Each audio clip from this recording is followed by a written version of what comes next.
Hi, Tellis Katsogiannos here, product developer at Guideline. And we just recently launched our new range of bodies called the Classic Scandi body, which is a multi-tip concept taking over after the 4D. The multi-tip concept or shooting heads has become very, very popular over the last decade or even more so. And the benefit of using multi-tip shooting heads is that you can very quickly adapt to any given fishing situation, but also to personality, your casting style, and the environment that you're fishing in. Taking a closer look at the differences between the former 4D and the new Classic Scandi bodies is that firstly, the coating is much more supple, softer. You will both see it and feel it when you're casting. Furthermore, the taper design is a little bit different. They have more of a continuous taper and more weight distribution towards the back. And the density lines also have a longer or bigger portion of the heavier density, making them more efficient sinking lines. The Classic Scandi bodies are of course completely compatible with all our tips from our vast range.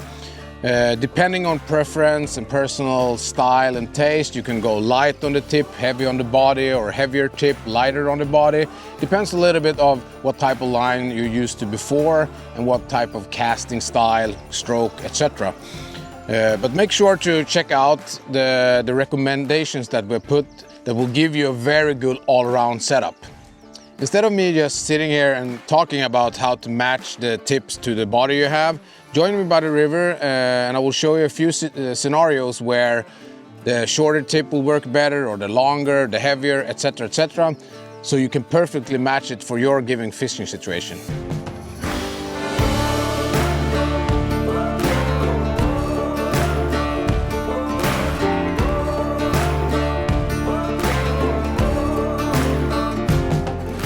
Going heavy on the body, light on the tip is extremely user-friendly for spey casting because you have majority of weight in the D-loop behind the rod, not on the water surface. It's very good casting in wind and all types of tight situations where I want to have primary mass in the air behind the rod. Going heavy on the belly, light on the tip is always a good option.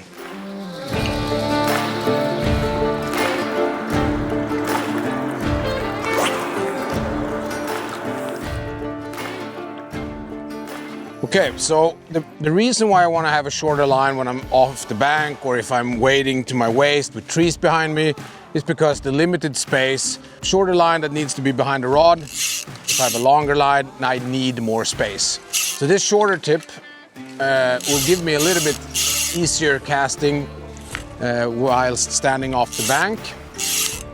So it's always a trade-off, but right now the mobility that I get with that shorter compact system is definitely beneficial. Makes it much more easy for me to cast in this place.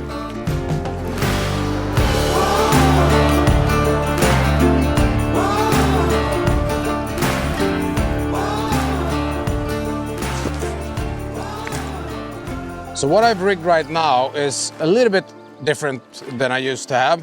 I have a longer tip. The 15-foot tip that I have on now gives me a little bit more stability in the loop, especially when I need a little bit longer casts. It will roll a little bit further and unroll a little bit less aggressively. Another very good benefit of having those longer tips is the more meters or feet of a density that I have, the more effective sinking rate that I have. The trade-off again is longer line, a little bit more tricky to cast, needs a little bit more space. So it's always something you can do. You can change the tips and the bodies depending on the fishing situation and the casting situation. And that is the beautiful thing about the multi-tip system. You can create your own perfect line for each scenario that you're fishing.